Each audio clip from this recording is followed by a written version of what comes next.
नमस्कार, स्वागत है आपका हिंदी न्यूज 24 में। दिन की शुरुआत करते हैं तरोताजा खबरों के साथ।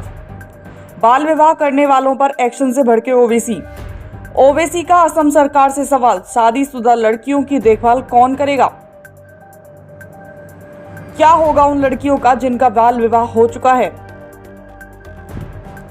असदुद्दीन ओवैसी का बीजेपी पर आरोप, कहा असम में मुसलमानों के प्रति बीजेपी का रवैया पक्षपाती है।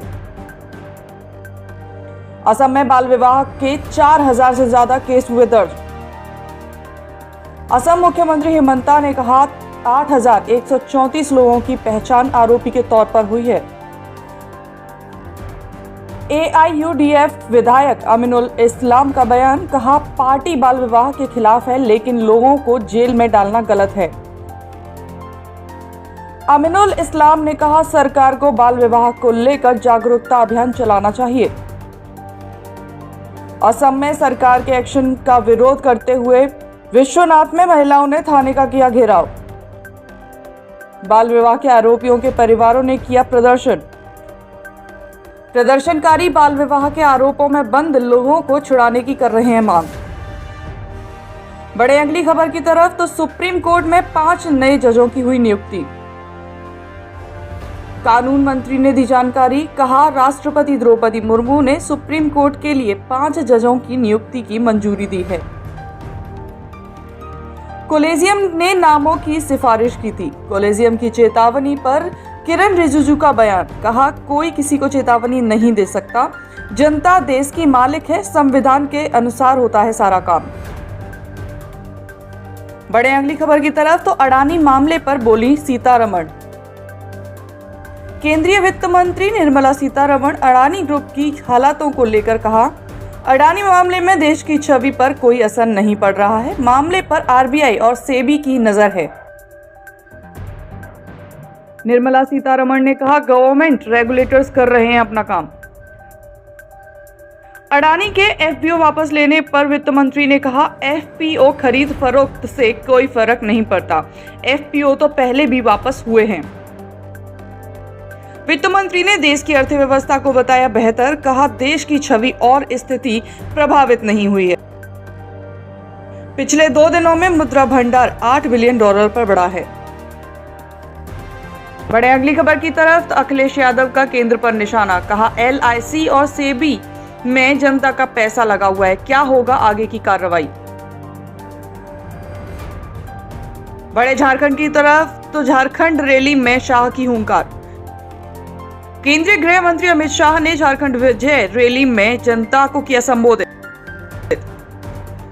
शाह ने कहा विजय संकल्प रैली में विधानसभा चुनाव भी पूर्ण बहुमत से जीतेगी। शाह ने कहा 2024 में सभी 14 लोकसभाएं जीतेगी बीजेपी। बड़े बेंगलुरु की तरफ तो बेंगलुरु में बीजेपी की विशेष कार्यकारिणी बैठक। पूर्व CM BS येदियुरप्पा का दावा कि 130 से 140 सीट जीतकर बीजेपी सत्ता में आएगी। इधर त्रिपुरा में चुनाव प्रचार में जुटे CM माणिक साहा। 16 फरवरी को होना है मतदान के चलते माणिक साहा ने अगरतला में किया door to door campaign. Tripura में मिथुन चक्रवर्ती का रोड शो। मिथुन का दावा फिर से बनेगी बीजेपी की सरकार। बड़े MP की तरफ तो MP में चुनाव लड़ेगी आम आदमी पार्टी। मध्य प्रदेश में सभी 230 सीटों पर चुनाव लड़ेगी आम आदमी पार्टी। दिल्ली में CM ऑफिस के बाहर बीजेपी का प्रदर्शन। ED ने जारी की चार्जशीट में शराब घोटाले में शामिल है अरविंद केजरीवाल का नाम।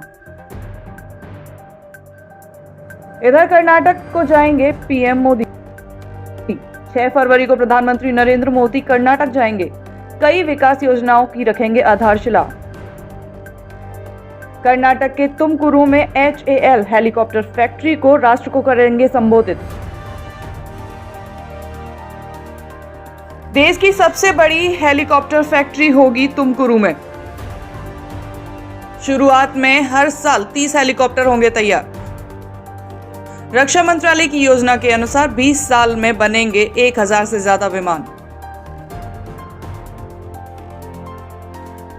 बढ़े अगली खबर की तरफ तो सेना ने बदले अग्निवीर भर्ती की प्रक्रिया के नियम। अप्रैल में होगी पहली सामान्य प्रवेश परीक्षा।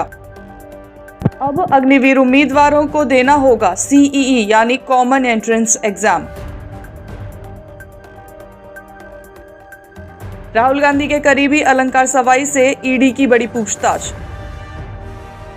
क्राउड फंडिंग प्लेटफॉर्म से धन जुटाने का है पूरा मामला। ईडी की लंबी पूछताछ के बाद अलंकार सवाई का बयान किया गया दर्ज। साकेत गोखले के अकाउंट में 23.54 करोड़ कैश हुआ था जमा। अब खबर मौसम की, तो उत्तरी भारत में नहीं मिलेगी ठंड से अभी भी राहत। पहाड़ों में लगातार हो रहा है हिमस्खलन। दक्षिणी भारत में मौसम विभाग ने किया अलर्ट जारी, हो सकती है कभी भी बारिश। अगले 24 घंटों में राजस्थान, हरियाणा, यूपी, बिहार समेत कई राज्यों का बढ़ेगा तापमान। ऐसी तरोताजा खबरों के लिए बने रहे हिंदी न्यूज 24 के साथ। चैनल को सब्सक्राइब कर नोटिफिकेशन ऑन करें। मिलते हैं नई अपडेट के साथ हिंदी न्यूज 24 पर।